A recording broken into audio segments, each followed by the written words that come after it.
Alright, this is part one of the Beginner's F2L, or first two layer of Friedrich method. And this is our goal. We've already had the cross finish from cross part, obviously. And now we're going to put the corners in place. And as you can see here, all the corners are in place and properly oriented. That is, like, we have the white corner in here with red and blue matching the red and blue sides. So, for example, an incorrectly placed corner would be like this here. We have it fills out the white layer as a corner, but it's not correctly placed because green and red don't match the red and blue sides. So I'm going to go ahead and take those out. So as a sort of scramble, let's get those out of there, and that should be good. So here is all of them are kind of in different positions, and now we're going to look around to see what we can do. First thing again is this top layer is going to be a buffer layer, and I'm going to look around in the top buffer layer for any corners there that might already be in there. And we have three corners: the orange and green, the orange and blue, and the red and blue. And the nicest ones, the easiest ones to do, are going to be the ones where white is not facing up, and that would be this one here, the orange and blue. And all we're going to do is put that in along with between its two cross edges.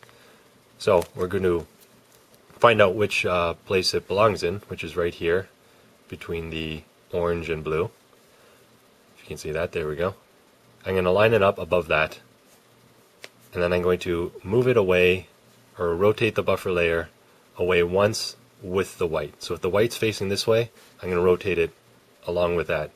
In this case, it'd be clockwise. However, if white was facing this way, it'd be counterclockwise. So I'm going to rotate it out once,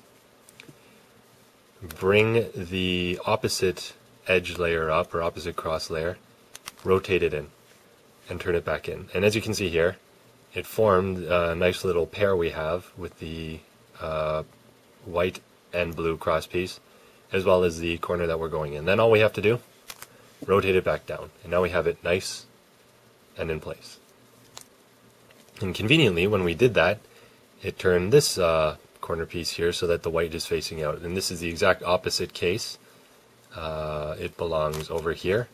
Instead, white is facing out, so we're going to rotate it out once anti-clockwise, bring the opposite cross edge layer up, put it back in, rotate it back down. Simple.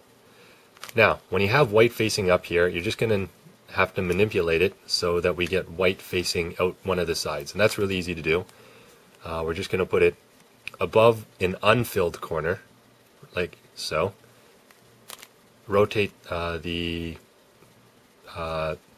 side away. So now you can see when we rotated it away, white is now facing out the side, and we'll just move it out of the way and rotate it back. So here we go. It belongs in this corner. So we're going to put it above it, rotate it out once the white way, bring the opposite layer up, and put it back in, as such.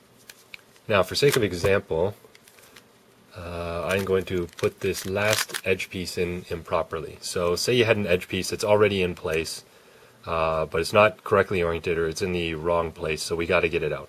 Again, that's really easy. We're going to rotate it up so it's in the buffer layer, move it out of the way temporarily, and then rotate the cross part back down. Very simple.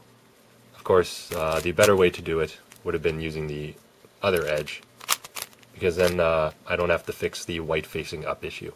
And again, above the corner goes in, rotate it away once, the white way, bring the opposite layer up, insert it in, and put it back down. And there you go. That's all you need to do for the corner pieces of the cross layer.